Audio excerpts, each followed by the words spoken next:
Bhagavate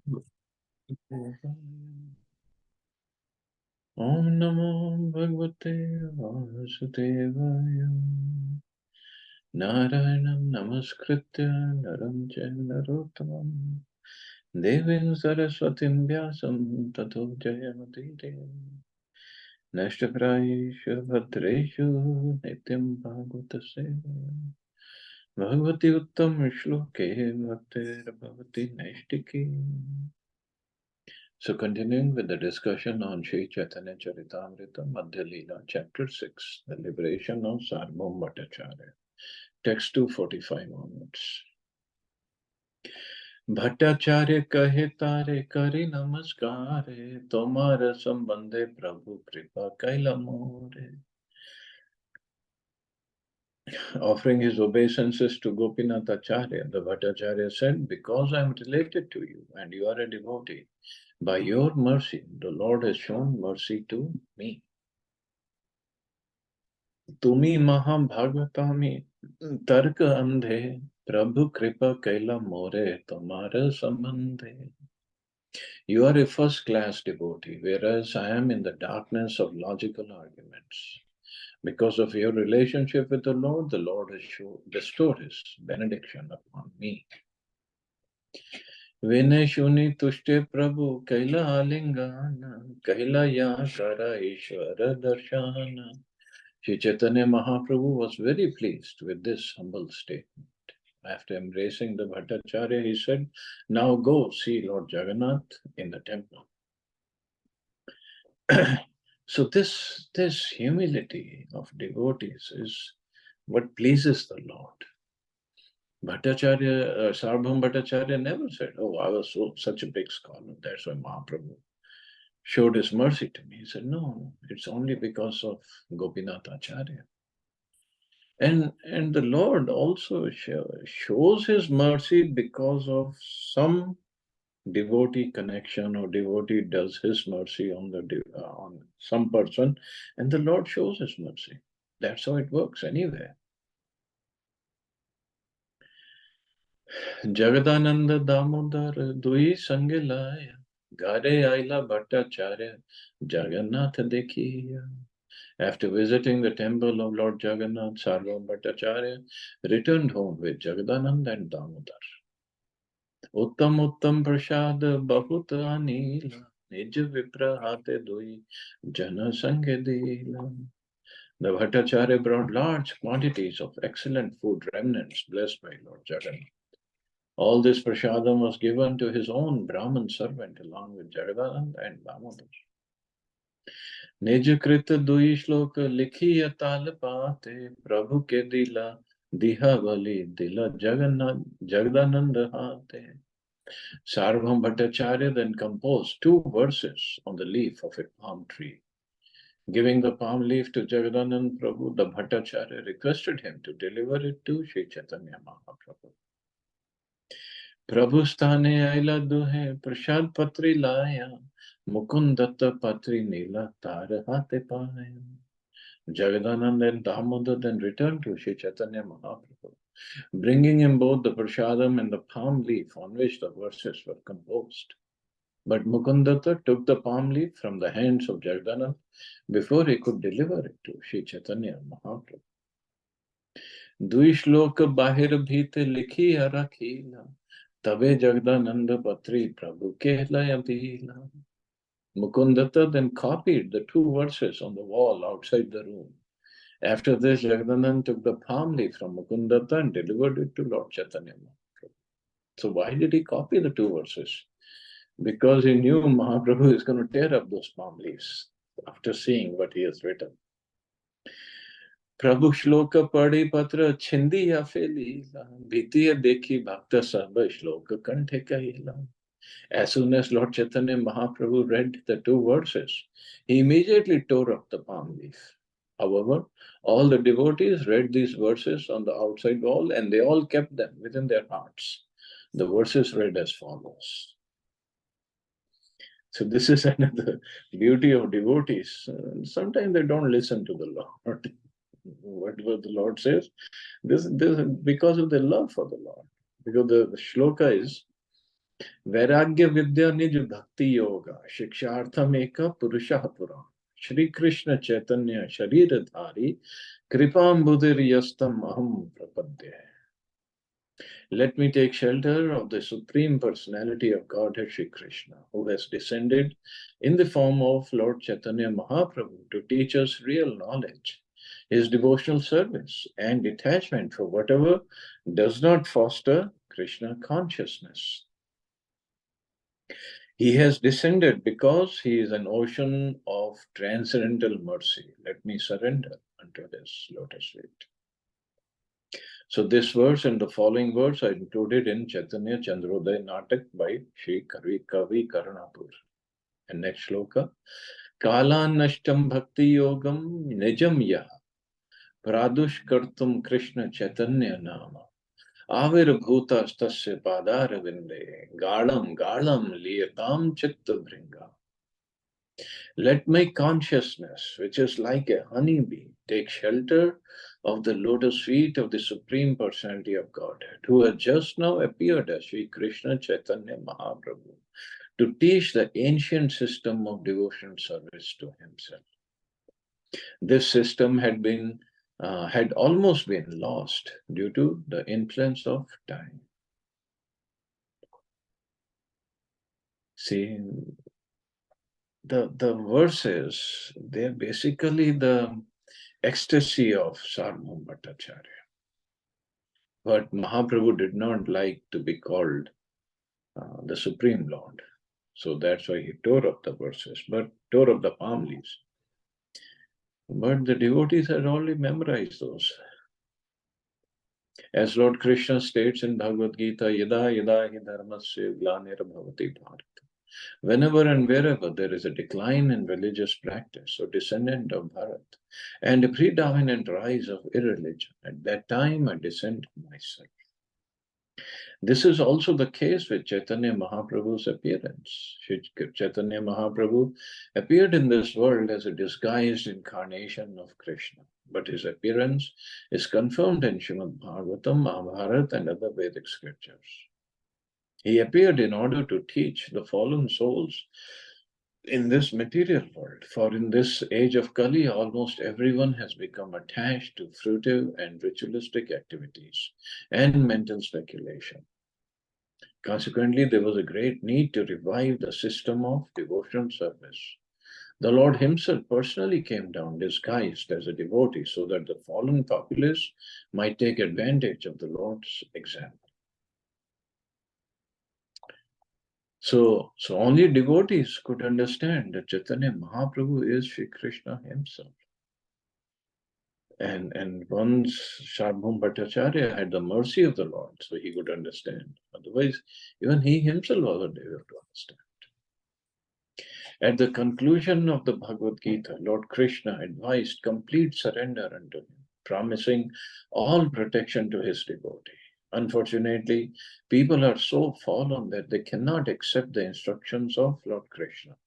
Therefore, Krishna returned with the same mission, but he executed it in a different way. And Lord Shri Krishna, the Supreme Personality of Godhead, he ordered us to surrender unto himself. But as Lord Shri Chaitanya Mahaprabhu, he taught us how to surrender to Krishna. Therefore, he is praised by the Goswamis. Namo Mahavadanyaya Krishna Prem Pradayate. Lord Shri Krishna is certainly the personality of Godhead, but he is not as magnanimous as Shri Chaitanya Mahaprabhu. Namo Mahavadanyaya. Mahavadanya is most merciful. Lord Krishna simply gave orders for one to become his devotee. But Sri Chaitanya Mahaprabhu actually taught the process of Krishna consciousness. If one wants to become a devotee of Krishna, he must first take shelter of the lotus feet of Sri Chaitanya Mahaprabhu, following in the footsteps of Sarvabhauma Bhattacharya and other exalted devotees. See, bhakti is so pure, so potent. Krishna is asking everybody, like Prabhupada's quoting, Man mana bhamad bhakto. But how to become a devotee, only Krishna can teach, because it is so pure, so important, so sublime. And that's why there's also the reason of Krishna coming as Chaitanya Mahaprabhu.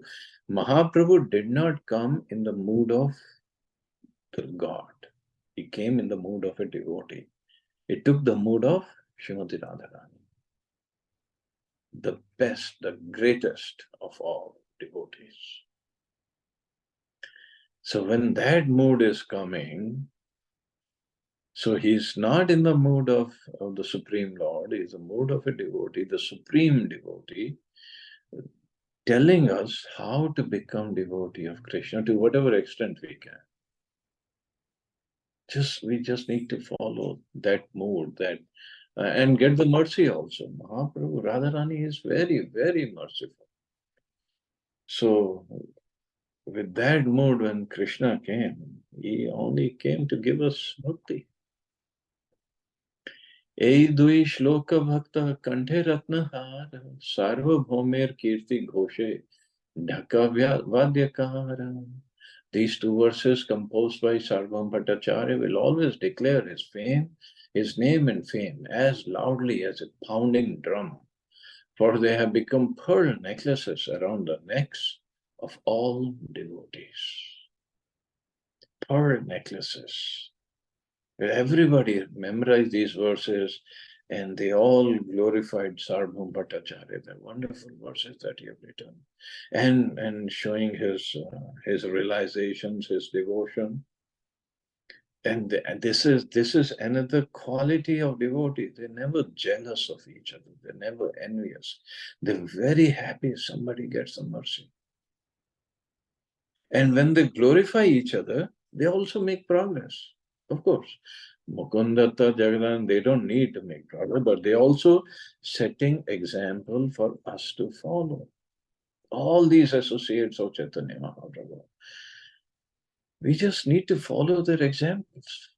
They were so happy, so glad that Sarvabhauma Bhattacharya got this mercy that he could compose such verses, and they were appreciating his realizations. His love for Chaitanya Mahaprabhu, his glorification of Chaitanya Mahaprabhu. They were so happy, genuinely happy. And this is the quality of a devotee.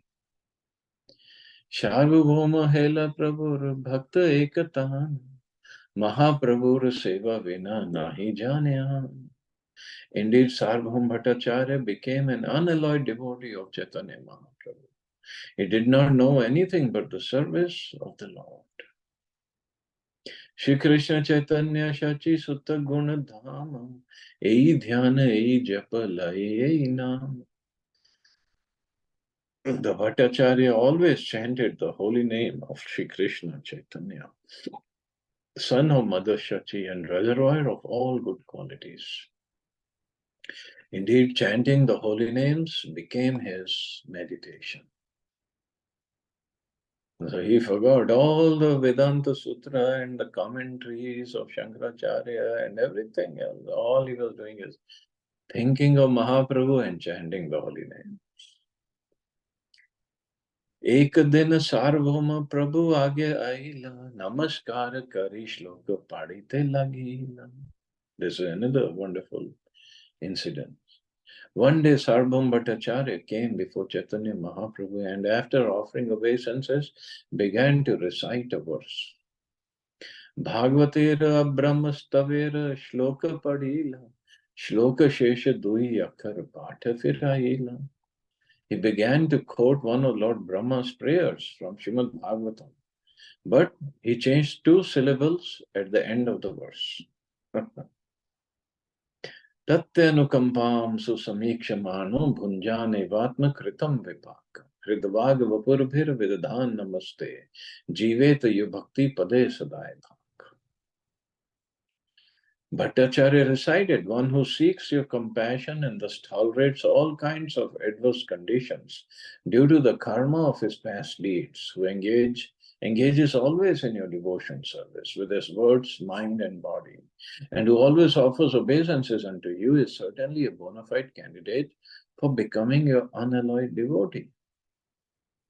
But actually, in the original words, it says Jivetyo Mukti Pade Sadai Bhak, not Bhakti Pade. When reciting this verse from Srimad Bhagavatam, Sarvabhauma Bhattacharya changed the original reading from Mukti Pade to Bhakti Pade.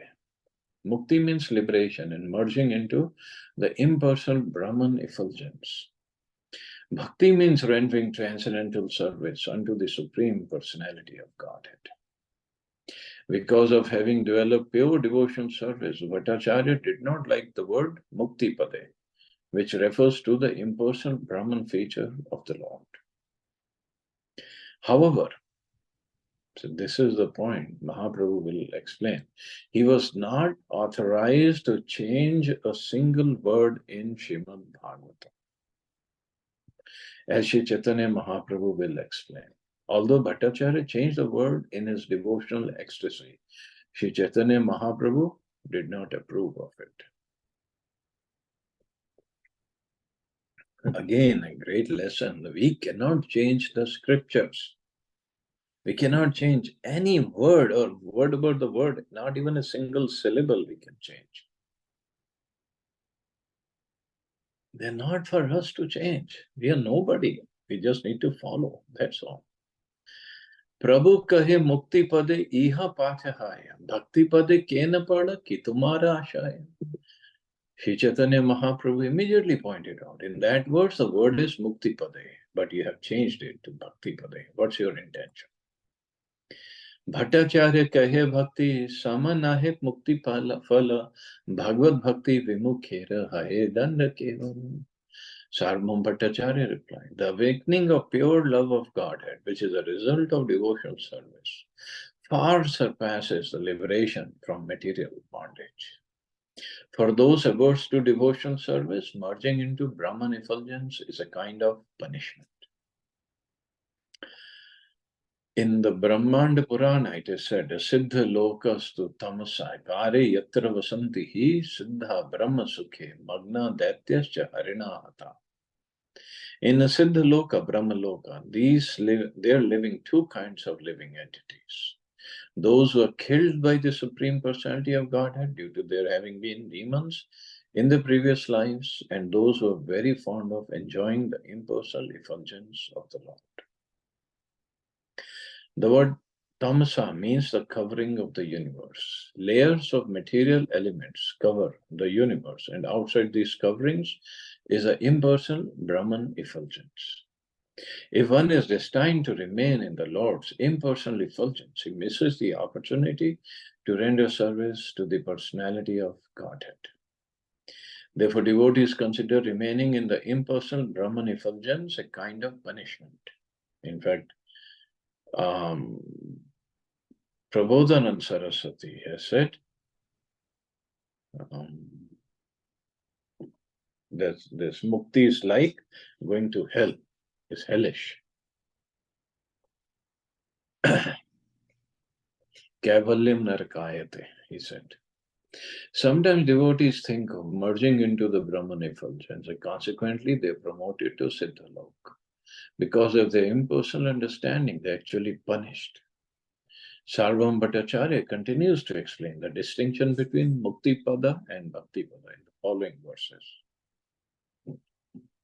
Krishnera vigrah yai satya nahi mane, yai ninda yuddha dika, kare tarasane. Se duira dandahaya brahma sayujya mukti, tara mukti phala nahe, yai kare bhakti.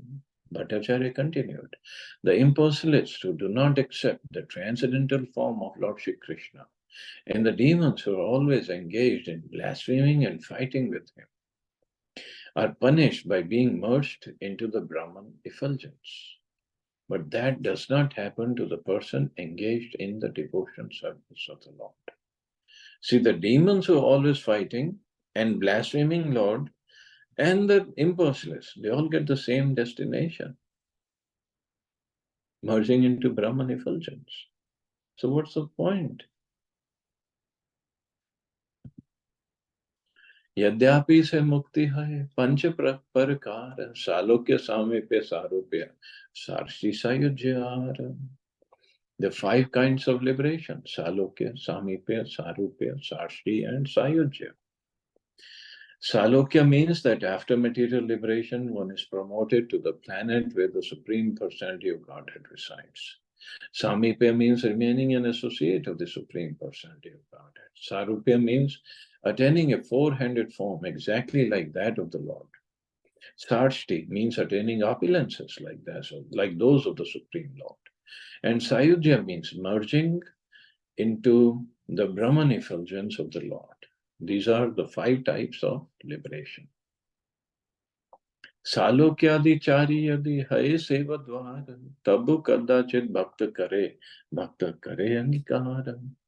If there is a chance to serve the Supreme Personality of Godhead, a pure devotee sometimes accepts Salokya, Sarupya, Samipya, such forms of liberation, but never Sayujya. Sayujya means merging into Brahman effulgence.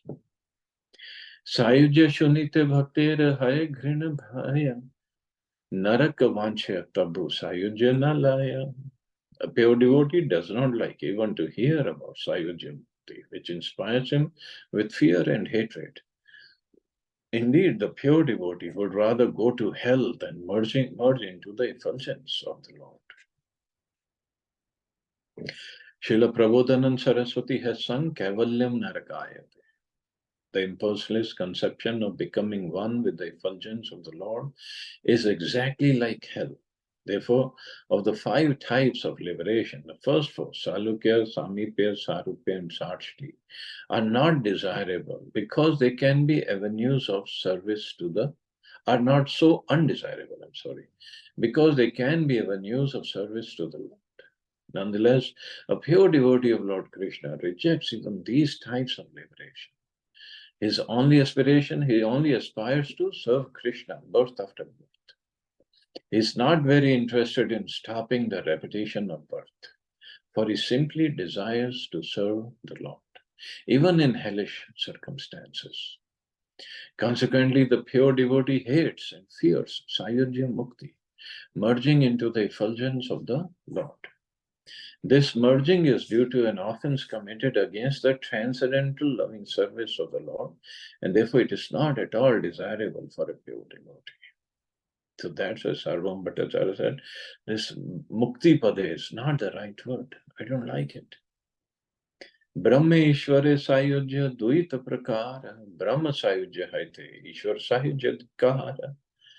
Sarvam Bhattacharya continued, there are 2 kinds of Sayujya Mukti.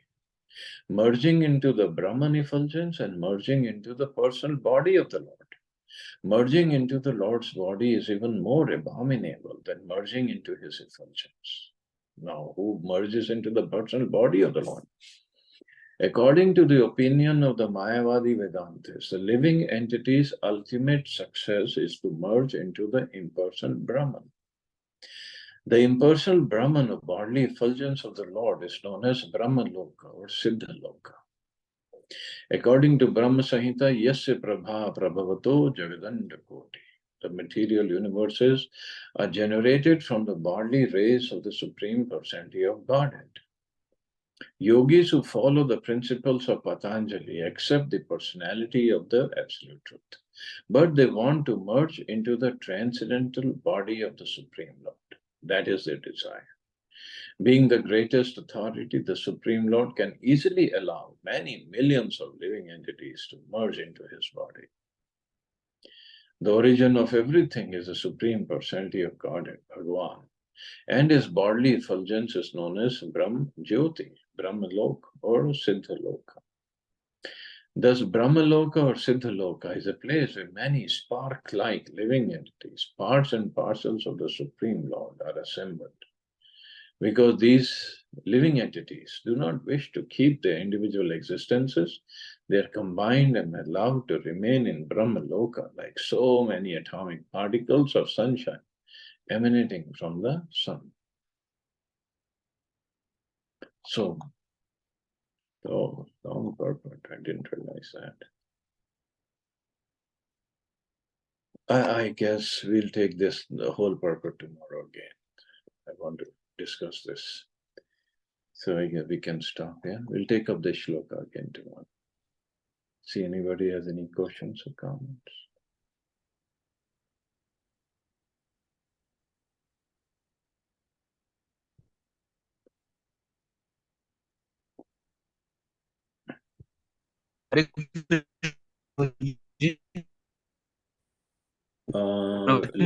Mother's name was Sati Mataji, right? Whose mother? Chaitanya Mahaprabhu's mother. Yeah, Shachi Mata, right? yeah, Shachi Mata. And his father's name was Sameshwar, right? Jagannath Meshwar. Jagannath. Jagannath Mishra. Okay. Thank you, Prabhu. Thank you.